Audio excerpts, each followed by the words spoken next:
Codling moths are a big problem for apple and pear fruit trees. They make their way into the fruit and the fruits are no more desirable. Hi, this is Ruchi and let's talk about how to deal with codling moths today.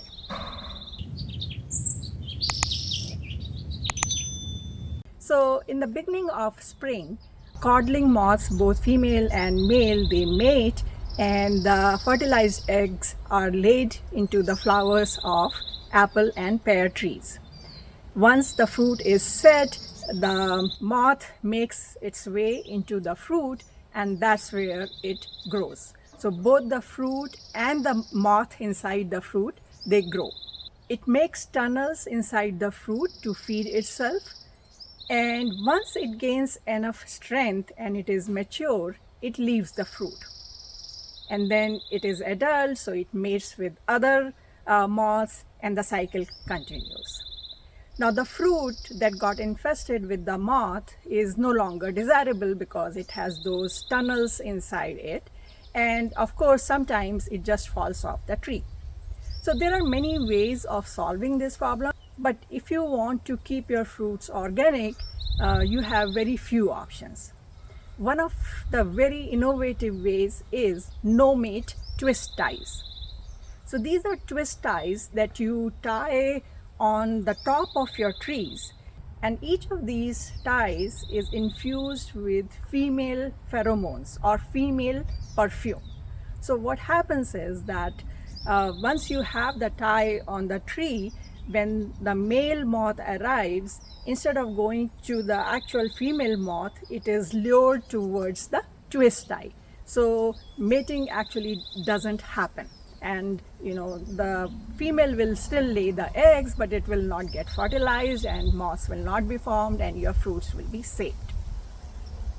So this is a really easy way of saving your fruits.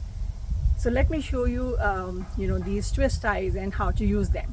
On one tree you can use 3 or 4 ties, and a few ties you can put away from the tree so that the moths are attracted towards that and they never come to your apple tree.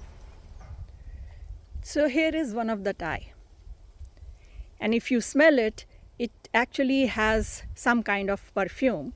Of course it's not desirable to me, but it has some perfume. So you basically just open it up and put it around a branch at the canopy of the tree. So I'll show it to you here on a different tree because it's just easier to show this way because this is a smaller tree. So suppose this was the branch, you just open it up and just put around it and then close it back like this. That's all. So I have climbed up near my apple tree to show you a twist tie which is almost at the top of the tree. You can see here. And there are a few more that I have put on the top. So that's about it. You tie a few of these at the canopy of your tree and a few a little bit away from the tree so that the male moths are attracted to these twist ties and they never mate with the female moths, and you save your fruits. So I hope this video was useful to you. If you have any questions, leave me a comment and I'll try to answer as soon as possible. If you like this video, press the like button, subscribe to our channel, and don't forget to share it with your friends and family. And I'll see you next time. Happy gardening. Bye.